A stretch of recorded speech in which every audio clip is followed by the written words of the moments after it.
Doug, thank you for joining us. Tell the audience who you are and what you do. Great to be here. Thankful to be here today. My name is Doug Lindsay. I'm the Chief Development Officer at the University of Health and Performance, and my role and responsibility there is really in staff and culture development across our enterprise and our organization. Awesome. And so you've had a long military career, 22 years, I believe. You want to walk us through that, kind of starting at day one, which was the Air Force Academy, and going on from there? Yeah, absolutely. So 22 years, 7 months, and 4 days, according to my DD 214. So and most of them were great days. I never joined thinking I was going to be a lifer. That was not the intent. The intent was an opportunity. Actually, it started a little bit before the Air Force Academy because I applied to the Air Force Academy and was denied my first year. I got a great letter from them that said, basically, almost. You didn't make it, but try again next year. And so I was part of a preparatory program. I went down to New Mexico Military Institute for a year on a scholarship from the Academy to do that, and then joined the Academy after that. And so I got to ask, I cut you off for a second now, right? Yeah. Brother competition. So, Nick, audience, Doug has a twin brother, Dave, who also went. And so did he go straight in then, or did he get waitlisted? Or Yep, he got waitlisted just like I did. So basically what they do is they take the top 100 people who didn't make it. So I think we had the year I applied, I think there were, 12,000 applications. They selected 1,500 to go to the Academy. We were somewhere in that 1,501 to 1,600. So we got what was known as a Falcon Scholarship. So to show that their selection was pretty dialed in, both David and I, my twin brother, just landed in that small band of 99 people that were in there, and then went down to New Mexico for a year, and then we had to go through the process again, but we got selected to go in, entered in 88, and graduated the Academy in 92. And completed that course, or of course you can talk more about going down there if there's more you want to talk about. Yeah, it was a year of prep to go down there, and the focus was to basically get a little bit better and then reapply again. And so we reapplied, and then both got into the next year. We went in there, and then standard 4-year. Doesn't matter how you show up to the Academy, you're going to do the 47-month program there. Regardless, I had friends that had 2 or 3 years prior to college. Didn't matter. You're kind of a clean slate when you get there, and then you're going to go through 47 months no matter what. So we did that. I graduated there. I got a degree in behavioral sciences, focusing on human behavior and leadership. And so my career field out of there was, I was slotted to be a pilot. I chose not to be a pilot because I didn't want to. So to the consternation of many senior officers there, wondering, many conversation of what's wrong with you, Lindsay? Why don't you want to be a pilot? To me, for whatever reason, it just wasn't my jam. Wasn't something I wanted to do. I learned early on, I really liked thinking about and understanding how people work. So I went into a career field called behavioral science, which doesn't exist anymore. And then I spent the majority of my whole career in that field. I started out, went down to San Antonio for about 8 years. I worked in promotion testing and job analysis. Did some work at basic military training. The Air Force Basic Military Training is down there. I did some research work at Armstrong Lab, and then did some work at recruiting service. So a lot of the entry level points of what's going on there. Station at Randolph Air Force Base, Brooks, Lackland, throughout my time down there. About my first 8 years of service were there. Then I went to Wright-Patterson Air Force Base, worked in the research lab, doing human factors and performance work there. Did a little bit of work in the Homeland Defense Office, looking at technologies and how that works. At that point, I had an opportunity to get my master's degree paid for by the Air Force. So I went and got my master's down at the University of Texas at San Antonio. got my master's in experimental psychology. After that, got an opportunity to go be an instructor at the Air Force Academy for a couple of years. I guess I did okay. I got selected for a PhD program. So I went to Penn State for 3 years to get my PhD in industrial organizational psychology with a focus on leadership. And then again, I guess I did good enough. I went back to the academy and spent nearly the last 10 years of my career on faculty at the Air Force Academy, and retired out of there. During that time, I had a chance to deploy to Kabul for the ISAF Joint Command there for about 8 months in 2010, back half of 2010, early 2011, kind of during the surge, the end of the surge during that time. And then I ended up retiring in 2014 from the Air Force. Okay. So a Do lot you of want to time. touch on your deployment anymore? Yeah. Do you want to touch on your deployment anymore as well? Yeah. So kind of a funny thing about the deployment. I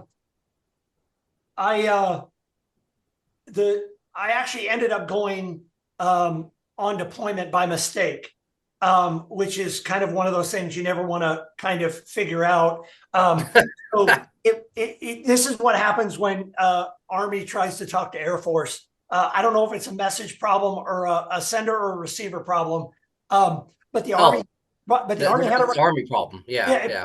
Well, I'm an Air Force guy, so it's got to be. It can't be an encoding problem. It's got to be a sender problem, right? So, my boss comes to me. It's the middle of June, and tells me, "Hey, got a great opportunity." Which no conversation in the military ever starts and ends in a good way. That starts that way. But basically, 2-week notice, got to go to Kabul, Afghanistan. So one day I'm sitting at the Air Force Academy, and 2 weeks later, I'm en route to Kabul. So it's an Army tasking filled by an Air Force person for whatever reason. So I show up, report in. They couldn't tell me where I was going, couldn't tell me what I was doing, just that I needed to get to Kabul Airport, and that's where I was going to be stationed because at that point, the Academy didn't have a skiff, and so I couldn't get into the secret or top secret information that was needed to tell me what my deployment was. So I'm like, and everybody along the way was like, it's fine, it's fine, it's fine. So yeah. I get there, I finally found out, I'm sitting at Manus waiting for my rotation into theater, and I finally find out that, hey, some guy's going to be at the airport waiting for you. And I'm like, okay, at least I know I'll get a warm handoff. So I show up there and sit down. Sergeant Major takes me over to meet the colonel that I'm supposed to work for. And we find out very quickly that I do not have the qualifications to fill the position that I was deployed for. So they were needing a CNO planner, computer network operations planner, to sit in a skiff that had all kinds of secret clearances and top secret and all that kind of stuff. And I'm a behavioral scientist, right? Instructor out of the academy. And what ended up happening was, for some reason, a CNO planner throughout the translation process got translated to behavioral santist. So I'm sitting, after being a 2-week notice, beating up my family, to get out of there as quickly as possible, saying, okay, it'll be okay. I'm sitting there, and we realize that I can't do what I was deployed to do.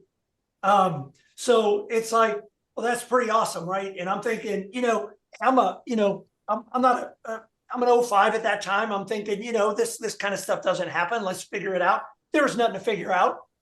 So I became that colonel's deputy for the next 8 months, and figured something out. Worked as a communication director for the folks that were doing PSYOPs, public affairs, that kind of stuff there, and then came back.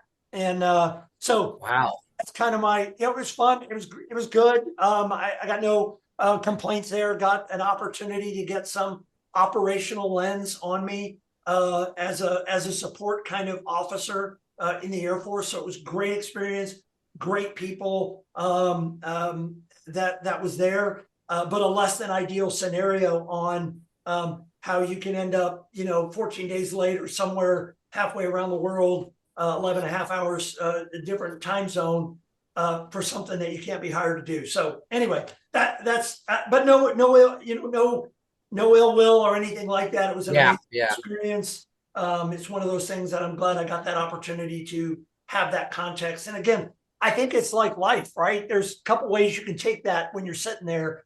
You kind of go through the stages of grief and denial, right? It's like, holy crap, how did this happen to me? What is going on? And, I decided, I talked to my wife, and it's like, we're already here. We're already separated. So I'm just going to lean into it, get everything I can out of it, learn as much as I can, hmm and then take it back. So, um, yeah. I so mean, that's here. it sounds like it was a great opportunity, and then yeah, I'm with you. You just kind of leaning into it and say, hey, I got this opportunity. We're already set up. Family's already moved and into their transition, what they're going to do, and so just going with it. But yeah, people could choose to be a victim, or they can choose to not be a victim, Yep. and that's an important lesson for anyone to learn, whether it's firsthand or secondhand.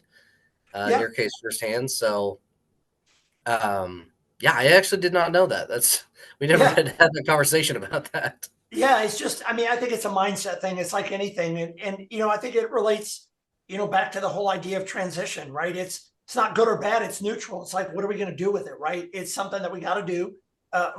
In most cases, the transition opportunity is something we decide for ourselves. Sometimes we're forced to go through that, but for a majority of folks, they just decide I want to do something else. And so we just own it. Let's embrace it. Let's get everything out of it. And it's a mindset thing in what we're going to do. It's not, again, it's not, it doesn't have to be negative. Even if the genesis of it is someone telling us we need to find a different job. Okay, that happens outside the military too. I got a lot of friends who are civilians, and they've had similar stories of, hey, you just don't need to come to work tomorrow. Oh, all right, okay, well let's figure this out. So because people get laid off, in the civilian workplace. We're finding that out today in government. A lot of folks are getting laid out off and different opportunities. So to me, it's a mindset thing. How are we going to manage it? How are we going to deal with it? And just get after it. Yeah. So what were I mean, I'm sure that was one of them. What were some like maybe a couple of your biggest challenges, and then what you did to get through them? While I was in the service, Yeah. yeah, I think for me there was always um, this balance of um, you know, always feeling like I needed to sacrifice and do the best for the company, and always do the right thing, and always, be selfless, and work on weekends, do all these kind of crazy things that, I was fine doing that. I think we're all fine doing that from time to time. But what I learned early on was it's fine to do that, but also take advantage of the opportunities that are in front of you. Like I said, when I was talking about my story, there was the idea that I got a chance to go to school a lot of times. So I spent, from the day I started my journey at New Mexico Military Institute all the way until I retired at that 22-year point is about a 27-year span. And I spent 9.5 years of that in school. Okay. uh, Learning and taking advantage of the opportunities, and just investing in myself a little bit. It feels a little bit selfish sometimes. It's like that when we think about investing in ourselves because we're in a service component, a service capacity.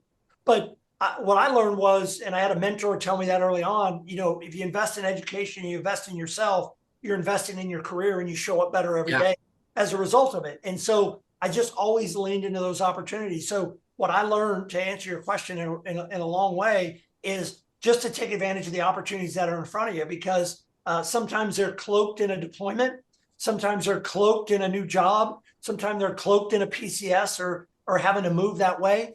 And I never walked away from an assignment um, not happy that I had gone through it. Maybe not everything that happened during that assignment, but that I Yeah. grew somehow as a result of what it was. I would have rather, in hindsight, family wise, probably rather not have that conversation with my boss in 2010 when he told me about that opportunity. but we just leaned into it. And now we look back on that going, we grew a lot as a couple. We grew a lot as a family, having been through that. And I feel honored to have had that opportunity to deploy, because had I rolled 22 years, 7 months and 4 days, and I didn't deploy or get a sense of what that was, I think I would have felt a little incomplete, to be honest, of retired after serving for that long and not had that opportunity to have a little bit of skin in the game, Yeah. and feel what that was like for folks like yourself and that do that kind of stuff routinely. I just didn't. And as a psychology guy, I'm thinking, oh, I get it. I can understand what that's like if I didn't go through it.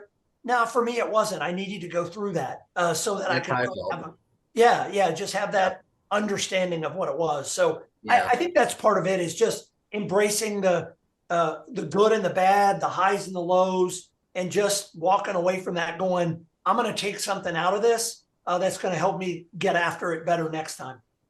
Yeah.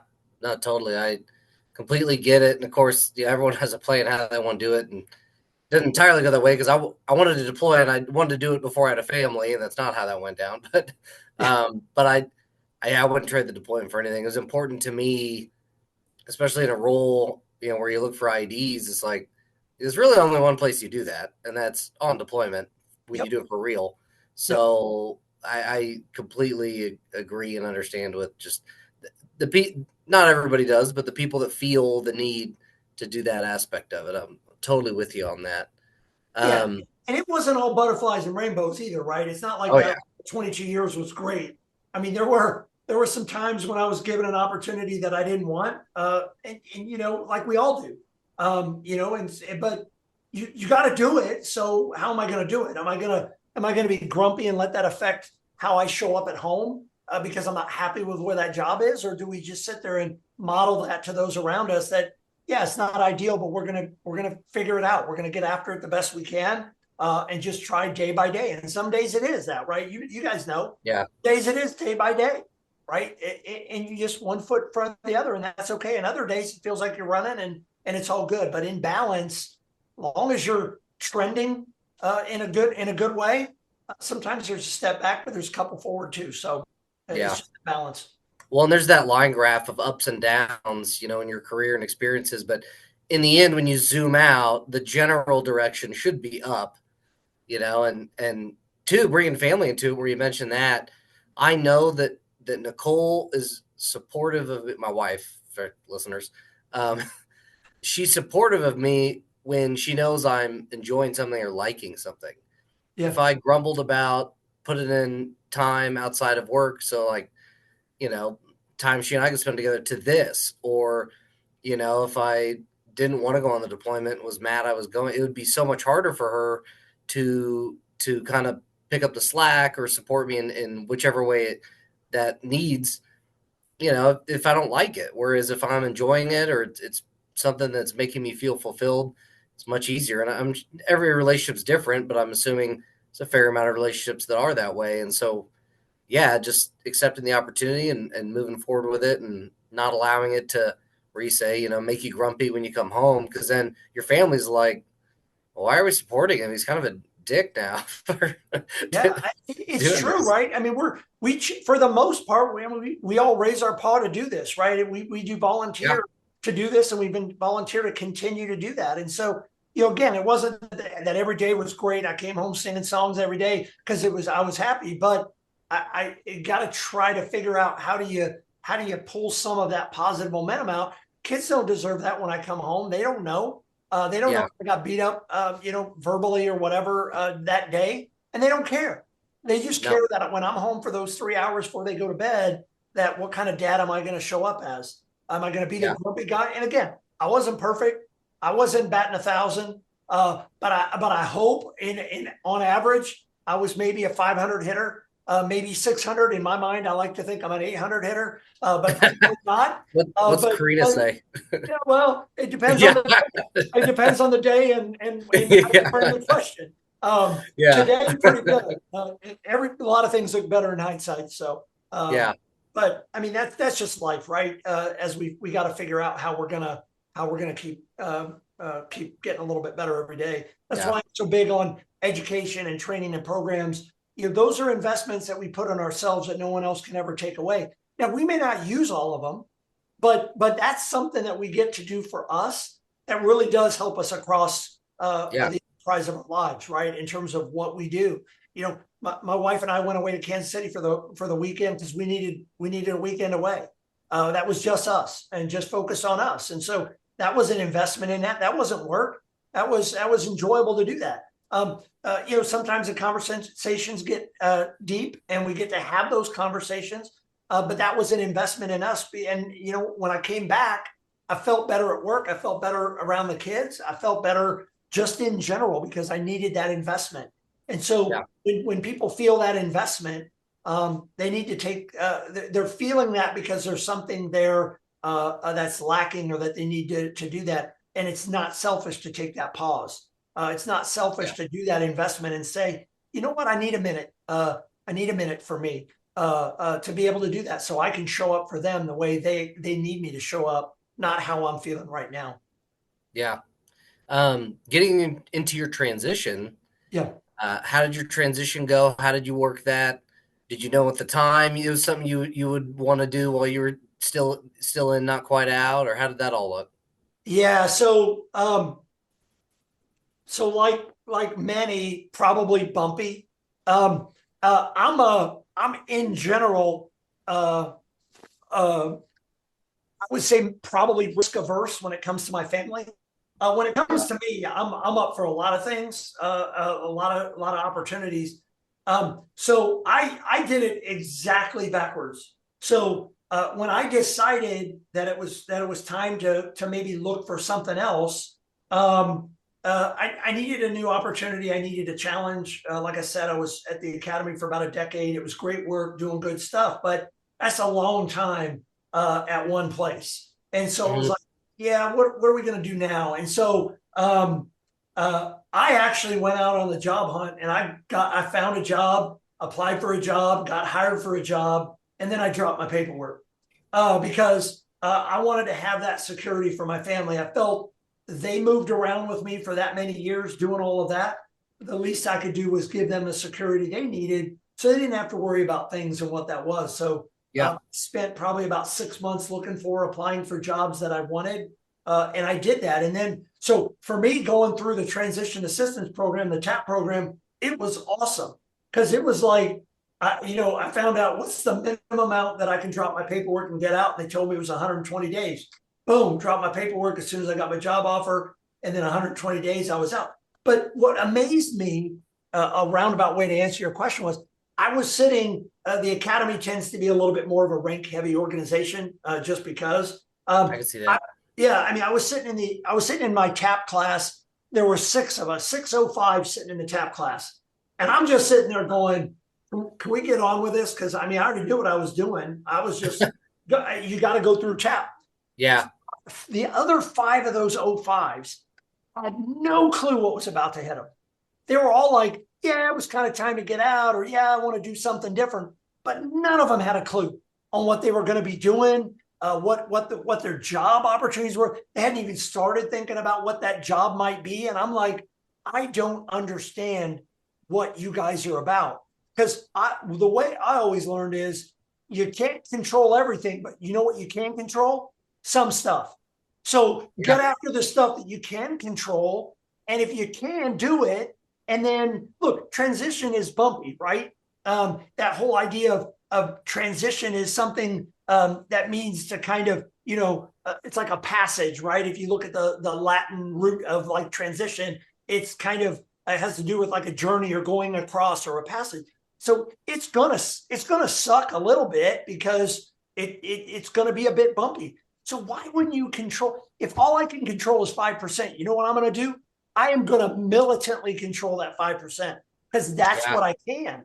I'm not going to leave that 5% to chance when I know 95% I have no control over. So what I figured was I could control, turns out, about 90% of it.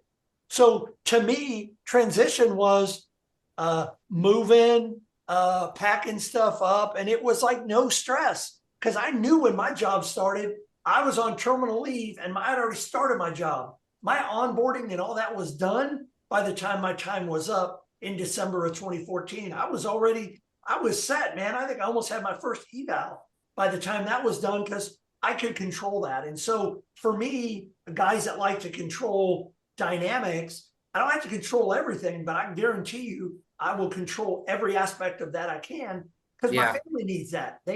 I took control away from them saying, you're going to follow me for 22 years, 7 months, 4 days. And now this was a gift I could give back to them in that transition was some sort of semblance of security, peace, mindset, control of what we were doing. Yeah. Awesome. That's a really great outlook to have.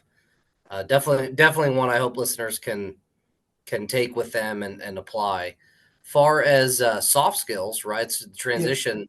What are some soft skills that you developed thanks to the military? I mean, some people, like myself included, you're probably this way.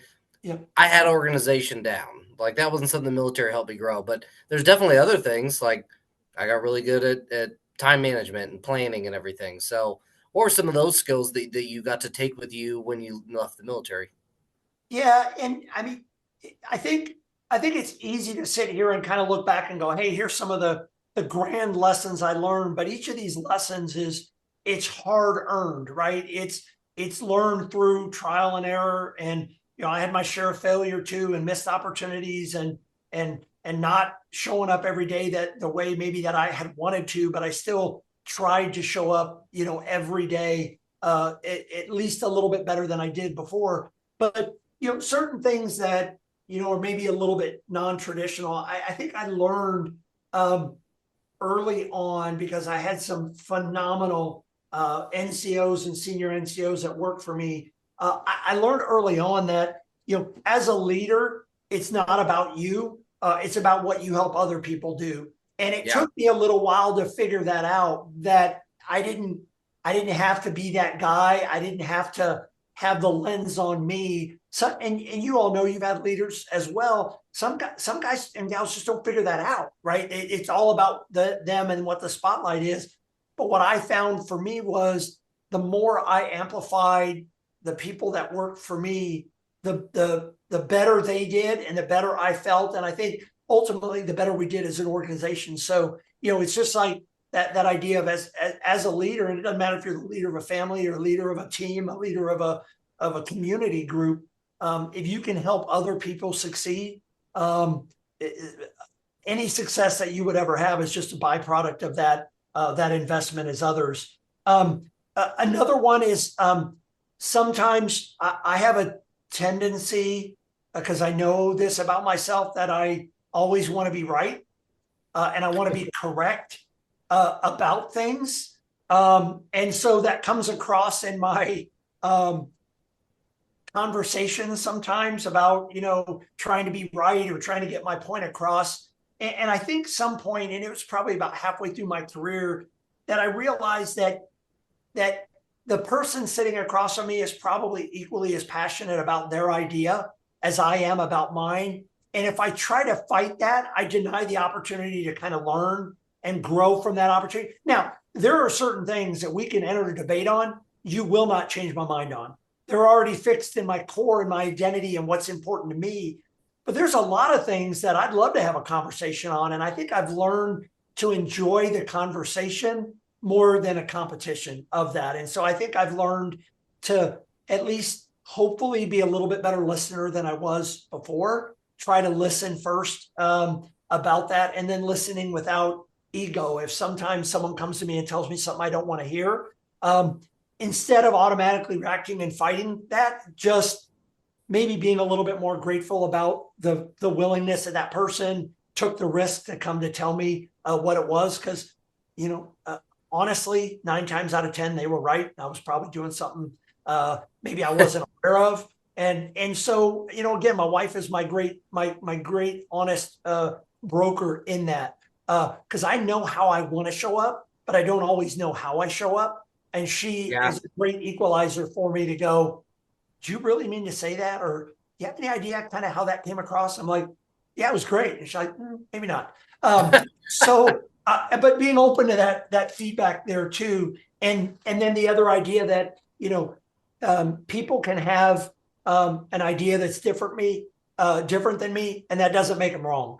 It just makes them have a different opinion sometimes of what that is, and we can agree to disagree on that. So, I mean, those are like bigger picture mindset things. But, and again, yeah, things like leadership and problem solving and decision making and all that. Yeah, of course, I think the military gets you really good at that and how we do that. But as I've been retired now for 10 years, as I look back on it, I think I look back on it differently than I did when I was in it, because age and time give you a great perspective that you didn't Yeah. always have. But those soft skills, and as I get into positions where I'm at now and having to hire people or sometimes let people go, those soft skills, that's what it's really all about. I can train skill, I can't train mindset.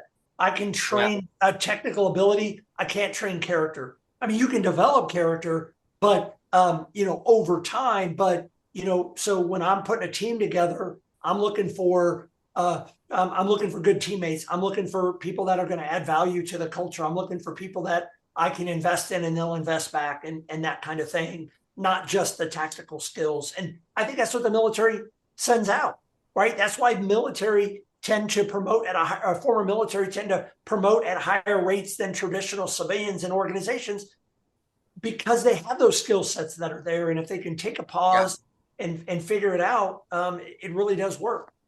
Yeah. That's something we hit on, and why we asked that question is because there's people that say, well, I was a plumber in the Army, and so when I transitioned out and became a plumber, I got my skills from the Army. And then in contrast, you'll somebody that's say maybe infantry, and say, well, once I become a cop, there's not really anything I can do, so I got to figure out this whole new thing. And that's where I kind of have an argument of, okay, well, fundamentally from a job perspective, yeah, if you don't want to be a cop, maybe you're a little less qualified to go be a CPA, but there's definitely things they learned, whether they realize it or not, from the military that is setting them up to be a CPA or whatever it is they want to do.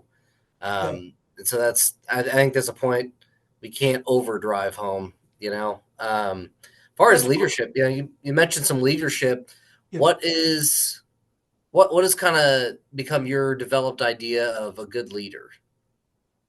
Ooh, that's a great question. I should have anticipated that one. Um, It's kind of my fault. It's not in the notes because it was like 2 interviews ago. I thought of that question and wanted to continue to do it, but I need to put it in that little template so that people can be ready for that one. no, I'm glad I wasn't, because I probably would have tried to kind of detail, what that is, um, instead of more maybe of a organic reaction to that. I think if we think about what good leadership is, I think it goes back to, um, uh, the foundation of a leader to me, um, and we can certainly debate this if you want, is character. It's what do you stand for, and it's got to be something bigger than yourself. And Yeah. so for some people, that's a faith component that they lean on and say that's my foundation, and that is phenomenal. For some people, it's a service component, the ability and the desire to want to serve others. That's phenomenal. What I found across my study of leaders over the last couple decades is every single one of them had a purpose that was bigger than themselves, that they were getting after, and that's why they were really good at what they did. Now you will find people who are just maestros at what they do, and they are the best at their job. They are the best at their skill set. But when we talk about leaders, we've gotta have that step back, and it's got to be more than just us. It's got to be ego free. It can't be just about what I'm doing and what I bring to the table. It's about how I support my team. So I look at it, things like servant leader, right? There's a servant component there that I think is super important. I think empathy is a big one. That is not, I would not count that as one of my strengths, but it is something that I continually work on. Mhm. Whereas my wife is a great balance for me because she is incredibly empathetic, and I am at in awe of her and her ability to really understand and empathize with people, because that ain't my natural. I'm a process procedure kind of guy, right? It's like Yeah. let's just get after it. But so things like that. So I think it gets back to that idea of um, uh, leading from who you are. Who you are is how you lead, and you got to understand who you are so that you can show up every day to amplify the goodness that's going on around you as a leader. And again, I think there's a service component. I think there's a humility component. I think there's an empathy component, and I think there's a continual leaders that I have that I um, like to follow. The leader I have at my current company, it is that relentless pursuit of just improvement and development to do that. It's why we have these trite sayings that leaders are readers, right? The best leaders do read because they're always wanting to expand. They're always wanting to do that. If you ever run into a leader that thinks they've arrived, it's probably time to PCS or get out of there, because they will infect the entire organization. So that idea Yeah. of learning mindset, growth mindset, as you'll hear it in the literature sometimes, is there. So I don't think I painted a really nice, clear picture, but those are the components that I think really It's a make formula. up of who it is. If you don't have something that you're willing to stand on that's freaking rock solid, when the waves happen, the transition happens, when bad stuff happens, because it happens to all of us, you're going to be shook and you're not going to know where to go. But if I've got that foundation, then at least I know where the bottom is, and then I can build it back up again. It may get knocked down, but I can always know that I'm not in it alone. I'm not in it for myself, and that I'm trying to build it back better than it was when I got there in the first place. So Yeah. that a lot of that's aspirational, but that's okay. That's okay. That's what we should be about. Being better. If we're a leader, that's a tall order, and something that it should be on top of mind all the time. Yeah. Far as this is one of my favorites that we ask, it was on the notes, so you've seen this one. Is if you were to go back in time and address yourself day one of getting in and starting everything, so probably even at the academy, then what would the advice to yourself be? Yeah, I love that question, and it caused me probably to think more than any other question on there in terms of what it was. I if I went back to myself as a young person at the academy, I probably wouldn't listen to me. So to be real honest, because I would probably have thought, I got this. I'm doing pretty good. But assuming I could slap myself metaphorically or maybe even physically about that, I think it comes down to a couple of things. I think it would be um, listen more, talk less.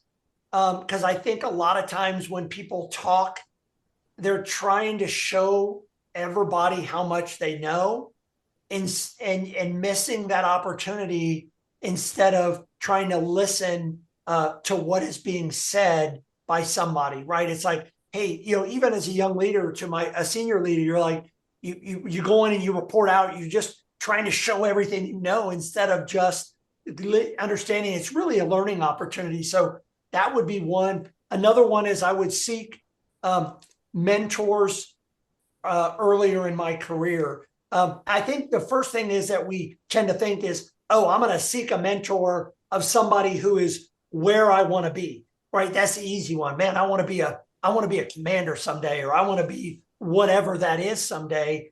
And I think that's like, to me, that's like level one, right? It's like, okay, yeah, get a mentor. They're going to tell you how they got to where they're at. Maybe there's some goodness there.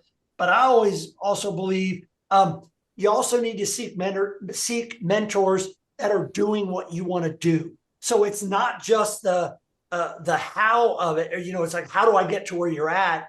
It's the substantive part of it. So for me, it was like I started to pay attention to what great leaders did, not where they were at. It's how Yeah. do they treat people, right? It's that I had this one general officer when I was in recruiting command, and it made me he frustrated me because he just knew everybody's name. It didn't matter who you were in the organization. he always seemed to know everybody's name. And I just was like, that to me is amazing. And I've always tried to do that because I always give myself a pass and go, I'm just bad with names. I'm good with faces. I'm bad with names. And I use that as a crutch and excuse for a long time, instead of understanding that what are these, not just about how do I get to that spot, but how do I earn that spot, right? So seeking mentors that were doing stuff that was Yeah. I wanted to be better at. And so that to me is like that level 2 mentor, right? How do I really be that person that's worthy? Because I always went, as I would sometimes get in my own head and go to bed at night going, man, do I, did I earn the rank that I wore today? And some days I'd be like, yeah, I felt pretty good about that. But some days it was like, I didn't, I failed. I did not live up to, I think, the expectation that was put in me by the rank that I wore on that given day. So I think that's another one. And then the last one is take advantage of every single training and education opportunity that you have available to you. I put it this way: the military will always get theirs, right? They will Yeah. always, basis of the contracts we sign, the money we get, and the service that we are there. It is okay to get something for yourself in terms of education and training. If there is a benefit out there, do it. It boggles my freaking mind that there is like 70% of veterans out there, or 60 to 70, depending on what data you use, never use their GI benefit. It is Mhm. it's unfathomable to me. You earn that. That is yours 100%. Go take a painting class. Go take a basket weaving class. Go take a class on history and really learn history. Not what they taught you in grade school, but the way you want to learn it. Take that and do it, be advanced, but do that when you're in the service as well. Man, go learn how to be if you want to go be an executive coach, go freaking be an executive coach. If you want to learn how to do something different, do that. If you can career broaden because you want to go be a recruiter or a TI or whatever, then do that. That's your opportunity. You earned it. You already earned it. So invest in yourself and pay yourself back a little bit, because the military is always going to get theirs. And it's not Yeah. selfish. It's not selfish at all. It is learning that it's okay to invest in yourself so you can show up better tomorrow. So those Yeah, are I kind of, definitely, I definitely looked at it in a very similar light, and wording it the way the military would get theirs is a perfect way to articulate, because yeah, a lot of my advice to people would be, and has been, like when we Nick and I interviewed each other, and my advice was take advantage of the opportunities, because the military is benefiting from you doing it. So it's not selfish for that reason. And then if you can skim off the top and get something back for yourself, even if you just enjoy it, like you were saying, if you just want to learn how to paint, then you can go enjoy it. Or if you want to advance your career, using any of those opportunities. And there's a number of Army schools that the knowledge can be applied outside of the military. For MRT, for the Army, is a good one. Master Resiliency Training. 100%. I kind of balked at that early on, but now that's one I want to go do, because I know it'll do nothing but help me outside of the military. And that's totally one I'm with you on, because two, and especially do it sooner when you maybe don't have kids or even a wife, and so going away to do those things takes less. Whereas now I would use it as an AT or something if I did it, but yeah, just jumping on those opportunities was a big And one for me too. there's a million of them.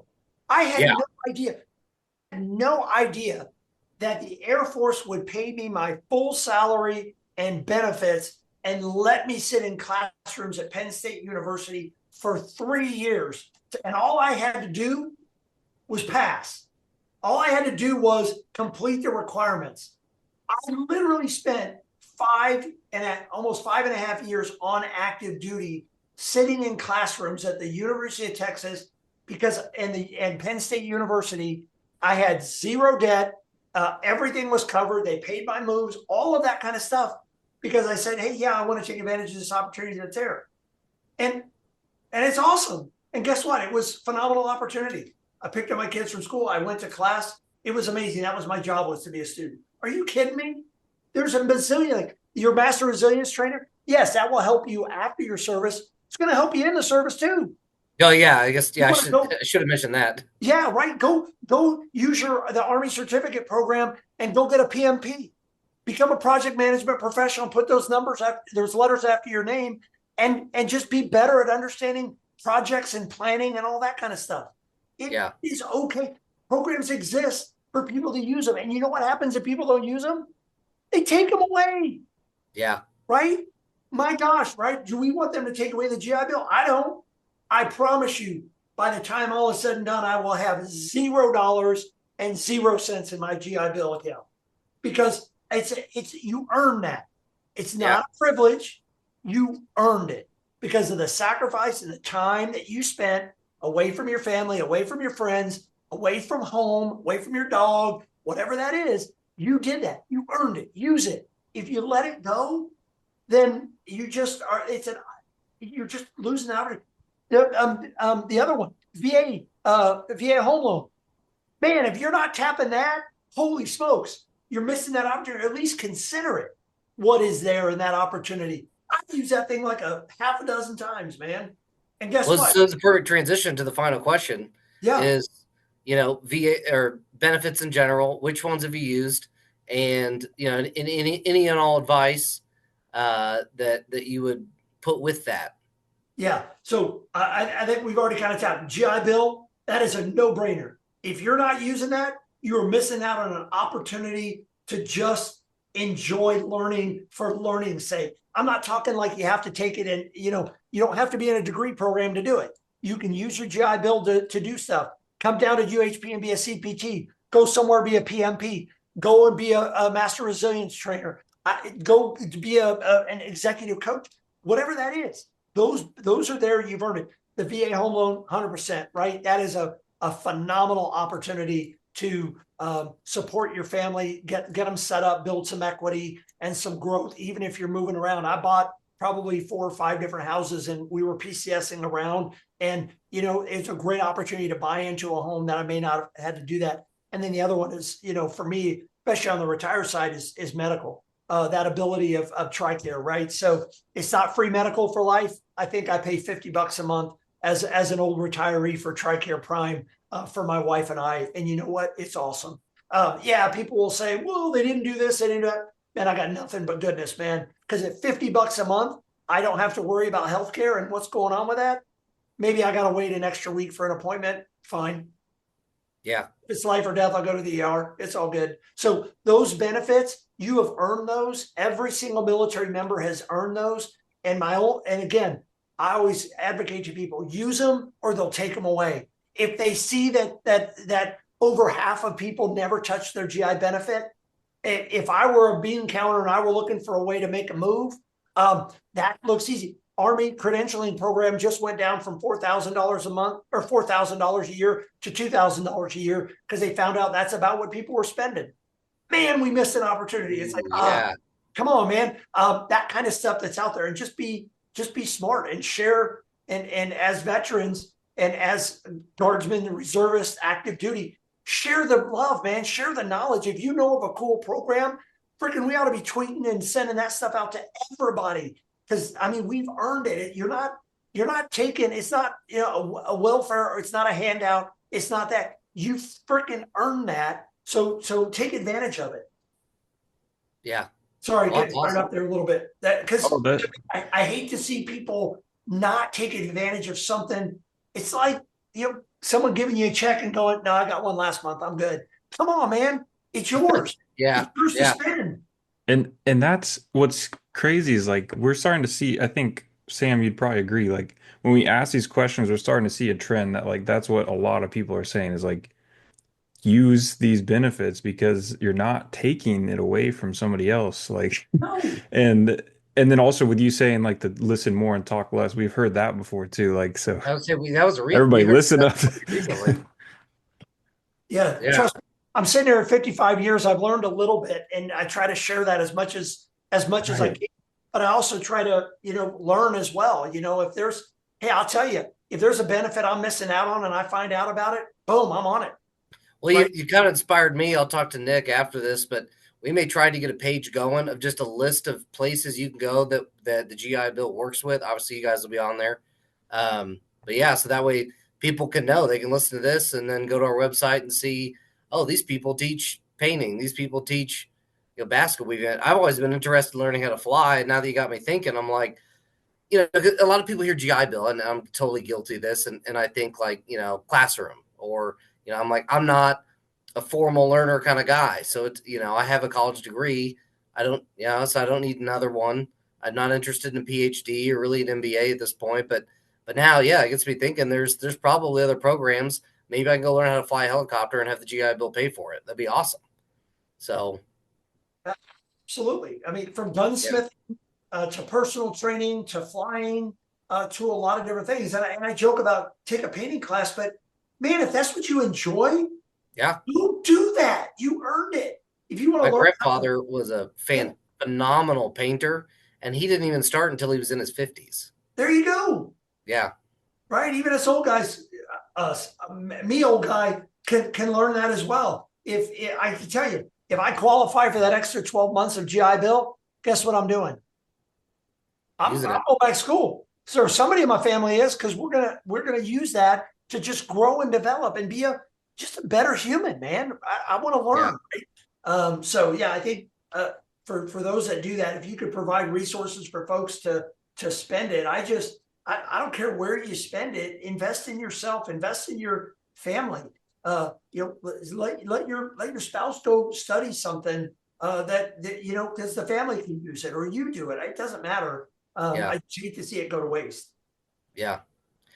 Well, Doug, this has been awesome. Tons of good information. I'm really glad we had you on, and I look forward to listeners getting to hear this episode and hearing all that you have to say, because definitely solid advice and solid lessons learned for sure. Appreciate it. Thanks for the opportunity. Thanks, guys, for doing that. I've been affiliated with podcasts before, and I know it's a ton of work. It's way more work than I think a lot of times people realize. And together and thinking about it and the investment and setting it up. So thank you for doing that for all veterans and all military members, because it's needed, it's useful, and it's appreciated. So thanks.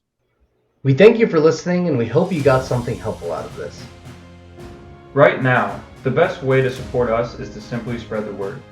If you know a fellow veteran who could use some resources to elevate their life, send them our way. Until next time, remember to check your 0s, 5s, 10s, and 25s.